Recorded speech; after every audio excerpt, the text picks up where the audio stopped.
Yo，Hello， 大家好，歡迎嚟到 AE Dunks Channel 啊！咁上一集我介紹咗初代民間球籃王朱賢淼嘅故事。今集呢個人佢被譽為係中國嘅球籃帝，係全球最知名嘅華人球將之一。佢嘅努力同埋才華推動咗成個中國嘅入樽文化，好多華人都以佢為榜樣。而今集我就會介紹佢嘅成長歷程同埋入樽之旅。佢就係陳登星。陳登星出生於1987年浙江金華嘅一個農村。喺小學嘅時候，佢經常參加跳遠比賽。雖然具體嘅成績佢唔記得啦，但係成日都係排名第一。初中嘅時候，佢開始正式練田徑。當時跳遠只係隨便玩下。一開始嘅專項係標槍，但因為手踭骨裂，所以冇得繼續。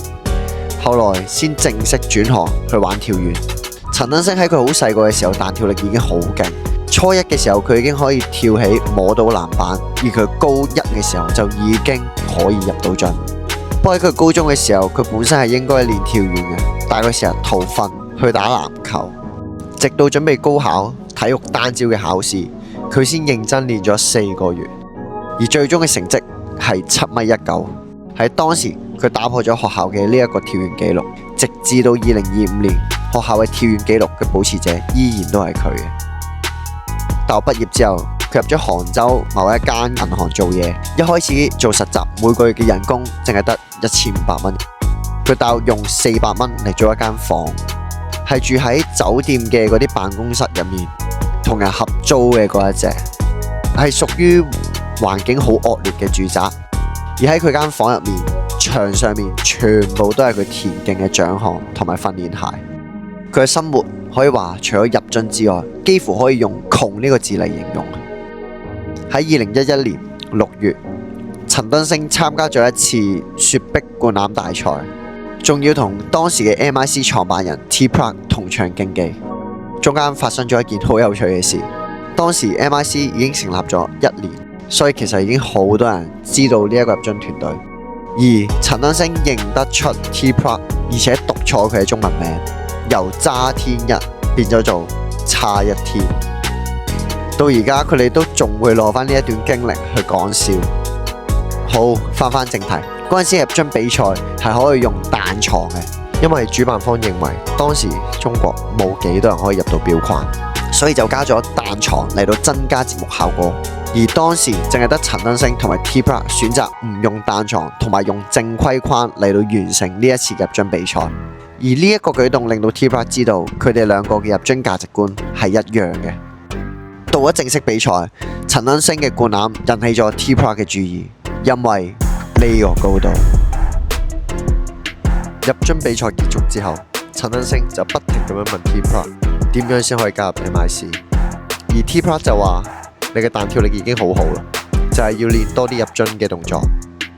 因為嗰陣時嘅陳登星淨係可以做到拋波單手同埋拋波雙手，所以一開始 T-Pruk 提出俾佢入到風車，咁佢就可以入到 MIC 啦。結果陳登星淨係練咗1日就學識咗啦。之後佢就問 T-Pruk：我而家係咪可以入 MIC 啦？ T-Pruk 就話：你要完成 East Bay Dunk， 你先可以正式加入 MIC。佢為咗呢個動作，幾乎每一日一收工就即刻練習。佢甚至乎攞鞋嚟換一個2手籃球架喺廣場上面練習，用咗半年時間，佢先正式解鎖 East Bay。2011年12月26號，陳登星正式成為 MIC 嘅成員，成為新工最矮但係成功入到 East Bay 嘅 Dunker。但係佢入樽嘅道路並唔係一帆風順，一開始嘅 East Bay 嘅命中率好低。但係為咗提高命中率同埋增加比賽經驗，佢經常自費去俾唔同嘅籃球聯賽加入入樽比賽。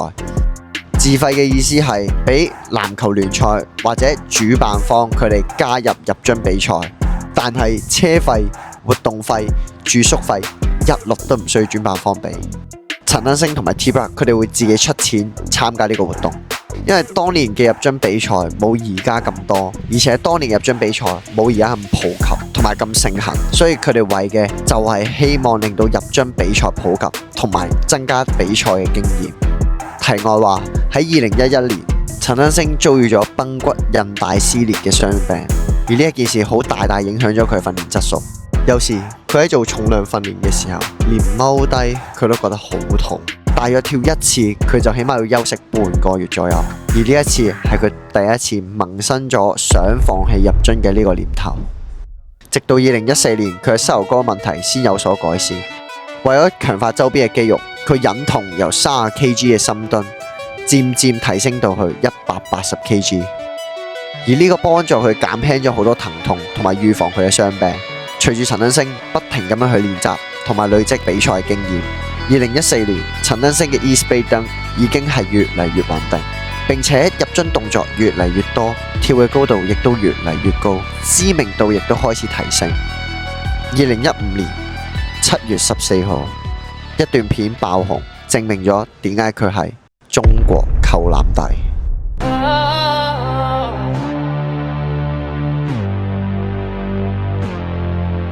喺片入面飾演咗騰空飛起親吻籃框嘅呢一幕，好多網民都驚呼佢嘅彈跳力驚人。陳恩星亦都坦言自己嗰陣時好意外，因為本身佢係一次普通嘅入樽訓練，結果當佢跳起嚟，感覺籃框就喺自己對眼下面，狀態非常好。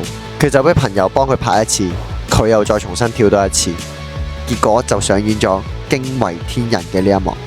嗰陣時中國冇幾多人可以做到頭平關，更何況係一個身高淨係得1.76米嘅華人。可想而知呢一幕震驚咗幾多中國人。穿插一件有趣嘅故事，喺2015年，當時陳恩星係處於低潮期嘅。嗰陣時係佢唔知點解自己嘅入樽命中率好低，幾個月嚟冇任何嘅進步，即管佢再努力，情況都冇任何嘅改善。你試下想象下，當你係咁努力不斷咁樣練習嘅時候，但係最後嘅結果都係唔好或者唔如意嘅時候，嗰時嘅陳恩星覺得好絕望。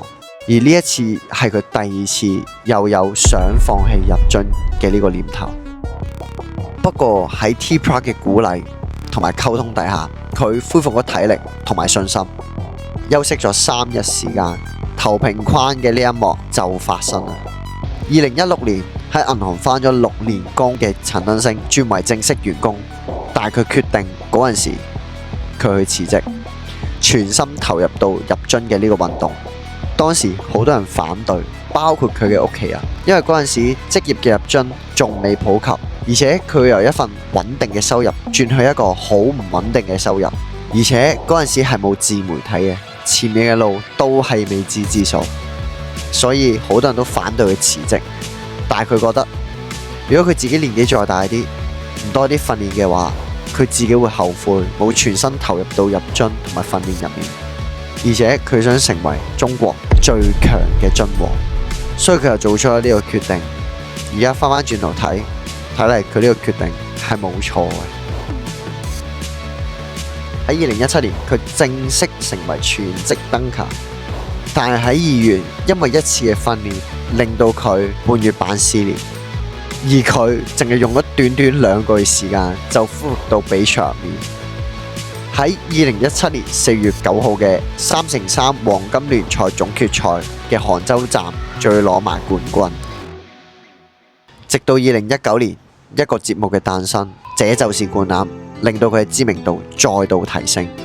當時陳恩星已經係非常知名嘅入樽王，但係因為呢個節目介紹咗佢灌籃嘅心路歷程，而且佢喺節目入面嘅表現非常之好，所以佢喺嗰陣時獲得咗大量嘅曝光，令到更加多籃球圈子嘅人知道佢係邊個。最令我印象深刻嘅係佢講嘅一句說話，佢想證明中國人亦都可以飛，入樽唔比外國人差。隨住節目嘅推出，2019年入樽變到越嚟越普及。喺2020年，入樽界發生咗一件震驚嘅事。2020年1月24號，因為種種嘅原因 ，MIC 宣布正式解散。有好多版本講佢哋解散嘅原因，有人話係因為錢，亦都有人話係團隊紛爭。但係真正嘅原因，淨係得佢哋會知道。MIC 解散咗之後，陳登星作為目前嘅一哥，成立咗 Dunking DK 入樽團隊，號稱中國最強入樽團隊，成員係前 MIC 成員組成嘅。不過好彩，2020年都有發生咗一件好事，中國推出咗一個新嘅入樽節目《扣籃聯盟》，佢令到中國嘅入樽水平越嚟越高。陳登星仲好順利咁樣去獲得呢一個節目嘅冠軍，並且喺決賽入面入咗當時中國淨係佢可以做到嘅動作。2021年，陳登星登上咗中國最大嘅舞台 CBA 入樽比賽。雖然喺2015年開始，佢已經被譽為中國扣籃帝，但係直至到2021年，佢先真真正正咁樣登上 CBA 全明星嘅入樽大賽。第一位入到呢個舞台嘅草根扣將係我哋之前介紹過嘅初代民間扣籃王朱彥苗，喺2014年踏入 CBA 嘅入樽大賽。第二位係 MIC 張建豪，第三位係 MIC 宜俊宏，第四位先嚟到陳登星。登上呢個咁大嘅舞台，佢用咗足足11年時間，可想而知佢為入樽堅持咗幾耐。雖然最後喺 CBA 呢個比賽入面，佢淨係攞到亞軍，但係佢冇唔服氣，反而因為呢次嘅亞軍更加努力去鍛鍊，希望下次可以重返榮譽。2022年另一個入樽節目《暴扣玩家》推出，陳登星喺呢個節目入面扮演大魔王嘅角色，因為佢喺上一個節目《扣籃聯盟》入面攞冠軍。所以呢次佢係以特別嘉賓嘅形式去進行呢一個比賽，而呢個灌籃節目係真係相當之精彩。呢個節目再次刷新中國入樽嘅高度。不過期間，陳登星所成立嘅 DK 入樽團隊發生咗啲事故，佢同佢嘅成員出現咗紛爭、不和等問題，有部分成員退出 DK 入樽團隊，並且網絡上面講佢壞話，而呢一件事令到佢又想再放棄入樽。不過最後佢都係堅持返嚟，回歸初心，重新出發。2024年喺37歲高齡，本來運動員應該退休嘅年紀，陳登星成為華人第一個登上 FIBA 3x3年終賽嘅入樽選手。然後嚟到上年2022年，事隔4年，佢今年已經38歲。佢再次登上 CBA 全明星嘅入樽大賽呢個舞台，並且成功贏到冠軍，成功挽回4年前佢攞唔到冠軍嘅呢個遺憾。等我哋繼續見證佢嘅傳奇啦。由2011年去到2025年，呢14年嚟，陳登星從來都冇停過，佢不停咁樣為入樽作出貢獻同埋付出。